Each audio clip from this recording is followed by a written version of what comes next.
এ কি হচ্ছে আমার? দাদা মনে হচ্ছে পুরো লজ্জার সময় মাথা খেয়ে ফেলেছে। ওসব তুই বাদ দে, তুই শেপটা দেখ। না, শেপটা তো সুন্দর। আচ্ছা, এটাই তো দেখাচ্ছি সবাইকে। এখন লোকে যদি অন্য কিছু দেখে, আমার কিছু করার আছে নাকি? সেটা লেগটা কি পাম্প হয়েছে? হ্যাঁ, লেগ ভালো লাগছে। 27 ইঞ্চি লেগ, কোমরটা কত সরু, চিকনা কোমর। এবারটা এর মধ্যে আবার একটা ডিফারেন্স রয়েছে। আবার কি ডিফারেন্স আছে? মানে আমরা সামনাসামনি দেখছি, আমাদের ফিলিংসটা কিন্তু অন্যরকম লাগছে। আচ্ছা, না এইসব ভিডিওতে কারা কমেন্ট করে জানিস? 56 ইঞ্চি পেট, 12 ইঞ্চি লেগ, 4.5 ইঞ্চি বাইসেপ, ঠিক আছে? এই মালগুলো আমাদের এই ভিডিওতে কমেন্ট করতে আসে, মাথায় এ টাক মা আছে। এই ছেলেটা কি করছে, সাথে মাথায় টাক আছে। হ্যাঁ।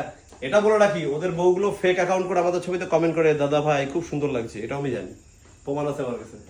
তো চলো পোজিংটা করি। আজকে লেগ ওয়ার্কআউট করেছি, এটা হচ্ছে আমার আজকের কন্ডিশন বর্তমান। এই পোজিংটা কম্পিটিশন, এই কস্টিউম পরে সারা বছর পাবে। আর বেশি শারীরিক ফিগার মানে একদমই অনেকে অনেক পছন্দ করে না আর কি। পছন্দ করো দেখি, বাড়া করতে গেলে টাকা লাগে তো, কষ্ট করতে হয়। অনেক তো মেয়েদের চলো বলছে। টাটা, হ্যাঁ।